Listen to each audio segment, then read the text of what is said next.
Hi guys, happy Sunday. It is 7:15 ng umaga dito sa Amerika. Ngayon ay first day ng ating daylight saving time. So kami ay delayed ng 1 hour. Sa Pilipinas ngayon, I believe is 8 o'clock na. Dito ay 7:15 pa lang or something. But anyway, mag-skincare routine na tayo. Si Daddy ay nagpe-prepare na. Ginising na din niya ang mga bagets para mag-ready. So meron tayong ilang minuto para mag-prepare. Dahil ang church ay 8:30 ng umaga and then maiiwan dun si Bunso para sa kanyang catechism class. Pero syempre bago ang lahat, huwag natin kalimutang maghilamos because skincare is a must.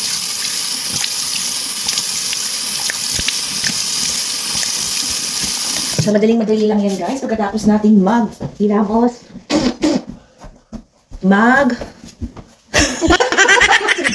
Nag-Spider-Man. Nakita ba si Daddy? Ayaw niya kasi humarap sa camera, guys. Camera shy si Daddy, pati yung mga bata. But anyway, after ng ating hilamos, ilagay na natin ang ating collagen serum. Ayan, guys, para siyang gatas. Hindi na ako sa spot collagen sa mukha ko. So, lalagay na lang natin sa palad natin yan. Tapos, ipahid natin sa ating face lock. Pagkatapos niyan, guys, gumamit tayo ng ating moisturizer with sunscreen. Dahil tayo ay lalabas at nakasikat na si Haring Araw, ilagay na natin ang ating sunscreen moisturizer combo. So, depende guys kung saan tayo pupunta. Meron tayong ginagamit na moisturizer kapag indoor. Meron din kapag nasa outdoor tayo. So, hindi naman tayo masyadong maaarawan dahil sandali-sandali lang naman yan. Paglabas natin ng sasakyan, diretso na tayo sa loob ng simbahan. Ito na naman ang ating buhok na ayaw makisama. Medyo mahaba na kasi yan guys, kaya mahirap ng style. Ayan. Ready na tayo mag-prepare. Actually, nakapag-prepare na tayo. Mag-bihis na tayo at uminom ng ating morning coffee because coffee is life. I'll be back. Okay guys, ready na tayo. Lagay tayo ng ating necklace na papuso. Para naman tayo ay bumongga. Charot. Minsan ko lang ito ginagamit guys. Hindi naman ako ma-accessories. Pero nakita ko lang ito sa drawer. Okay guys, ayan si Daddy ay pinapakailaman yung ating outfit for today. So, nag-iinit na siya ng kanyang breakfast. Sa Facebook. No, why? I'm gonna show this. Stop! Morning! So, kain tayong donut, guys, for breakfast. And coffee. Si Jay ay, breakfast din ay donut. Ito na ang ating coffee. Si Daddy ay kakain ng Lucky Me Bulalo. Not sponsored. Yun na ang ating happiness. Kain tayo, guys. Donut and coffee. Kaya sukal tas to eh. May sukal. Kaya nga 10-15 seconds lang. Okay na yan. So, guys, binili pa natin to nung Thursday. Ngayon ay Sunday na. Para sana ito sa mga kaibigan ni ate, pero hindi sila kumain ito. Ang kinain nila ay cookies, yung binig natin cookies. Donut with sugar.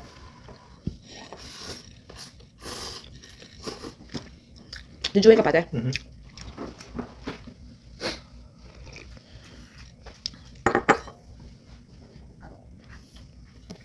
Hi guys, we are back, or I am back. Happy Sunday again. Time check 10:37 ng umaga. Tapos na tayong magsimba guys. Nagawa na natin ang ating morning Sunday duty. Magpasalamat sa Panginoon for another gising. Si Daddy guys ay sumundo na kay JJ dahil pagkatapos ng ating church, naiwan siya sa simbahan para sa kanyang catechism class. And then yung ating dalaga naman ay naggagawa na ng kanyang project sa itaas. So obviously tayo ay nandito na naman sa ating paboritong parte ng bahay, ang ating kitchen. At dahil bukas nga ay Monday na, tayo ay back to work at back to school na ang ating mga anak. Kaya naman todo luto tayo ngayong umaga.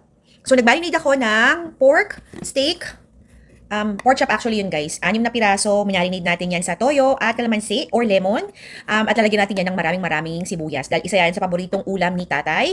Ang atin namang ulam ngayon ay fried chicken from Jollibee. Edi wow, siopaw. Hindi. Tayo ay gagawa ng fried chicken guys. So, pinapili ko si Daddy kung air fry or fried chicken. Gusto rin ng mga bata ay merong breadings. So, ito na ang ating marinated na drumstick.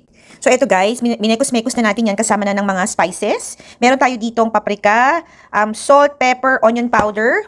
Ito na din ang ating mahiwagang breading. Mahiwaga. So, yan ay combination lang yan ng flour, rice flour, at saka kung anik-anik. Dito naman sa ating crock pot, meron tayo ditong pulled pork. Yan ay tatagal ng 4 hours. Hopefully ay malambot na yan mamaya. So, ayan guys. Ito ay ulamin natin tomorrow. Dahil Lunes na nga bukas at meron tayong work, busy na si Mama, hindi natin ito maaasikaso, kaya lahat ng pwede nating lutuin para bukas ay iinitin na lang, gawin natin yan para mapadali natin ang ating buhay. And then, maggagawa rin tayo mag-saute tayo ng ating mushroom. Ito guys, ay inulam namin kahapon, kasama ng steak and pork chop din. So, ito, meron pa tayo natira dito na mushroom. Nabili natin ito na naka-clearance from Carnes. Isang malaking pack for $2. At ang ating baby bell pepper. Ito rin guys ay naka-clearance for $1.05. Kahapon, nag-saute din tayo nito para naman makakain tayo ng gulay. So, dahil marami pa naman, gawin natin yan ulit ngayon para tayo ay merong veggies. So, ito guys, napakaganda pa ng ating bell pepper. Kuha tayo ng iba't ibang kulay.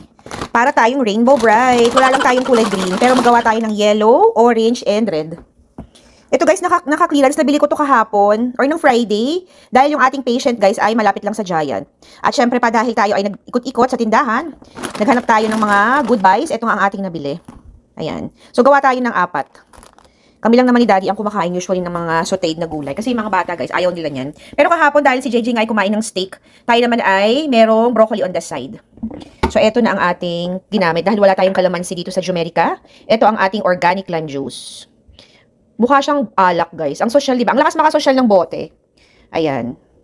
100% organic lime juice. Ito ay from Brazilian limes. Sana all taga Brazil. Edi wow, siopaw. So ito ay ginamit natin, pati na ang ating soy sauce. Ito guys, ang ating soy sauce. Wala tayong dato puti soy sauce, pero kering-kering na din yan. Ito guys, lalagyanan lang siya. So pag naubos to guys, nire-refillan ko lang to ng soy sauce. I think yung soy sauce ko ay dato puti. So ayan. It is 10:37. Kakain siguro tayo ng mga bandang alas 12. Sisimulan na natin magluto around 11:15. Kasi minsan guys, nagluluto tayo ng manok, hindi pa luto yung loob, nakahain na kagad. So, kailangan siguraduhin natin this time na luto na ang ating chicken.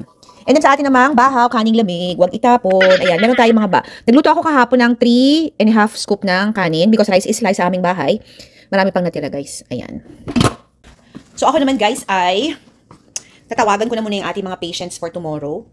Si JJ ay meron na namang ubo. Actually, yung ubo niya hindi pa nawawala. Ano ba naman yung klaseng ubo na yan? Ayaw naman siyang lubayan. Kaya binigyan natin siya ng spray. Meron tayo itong Zicam Oral Mist. Sa Friday kasi guys, ang kanyang next swim meet. Baka ma-miss na naman niya yan. Sana naman ay hindi. Kasi guys, binabayaran na namin yon ahead of time. So kung na-miss niya last time, bayad yun. Hindi na namin makukuha yung ating tongda. But anyway, this week, 3 araw ang kanyang swim meet. Kaya importante na agapan natin ang kanyang ubo. Okay guys, see you later na lang dahil tayo kikilos na dito sa kitchen. Magpapalit muna tayo ng ating kasuotan. Ito ang ating suot sa church. Meron tayong papuso na necklace dyan. Actually, tinatawanan ako ni Daddy, bakit daw ako naka-jewelry? Dahil hindi nga siya sanay na makita ako may mga burloloy sa katawan. Hindi ako guys mahilig mag-ayos talaga. Hindi ako naglalagay ng mga necklace or bracelet. Tayo ay earrings lang. Naisip ko lang siyang isuot ngayon kasi nga, yung suot nating top ay kulay itim. So parang feeling ko perfect yan kasi kahit naman anong isuot natin na necklace na kulay ay bagay sa ating kasuotan. Pero si Daddy ay pinagtawanan tayo ng bonggang-bongga. Hindi raw siya sanay. Okay, yan lang muna for now. Babalikan ko kayo ulit mamaya.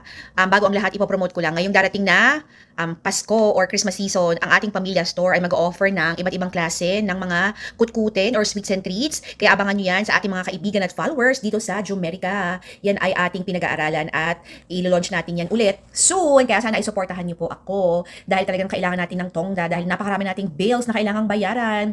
Anyway, ang pagluto talaga or baking ay isa sa pinaka-paborito kong gawin. Kaya why not turn that into an extra income? Kaya abangan nyo yan, ilo-launch natin yan very, very soon. I will see you guys later. Thank you so much again for watching and I'll be back.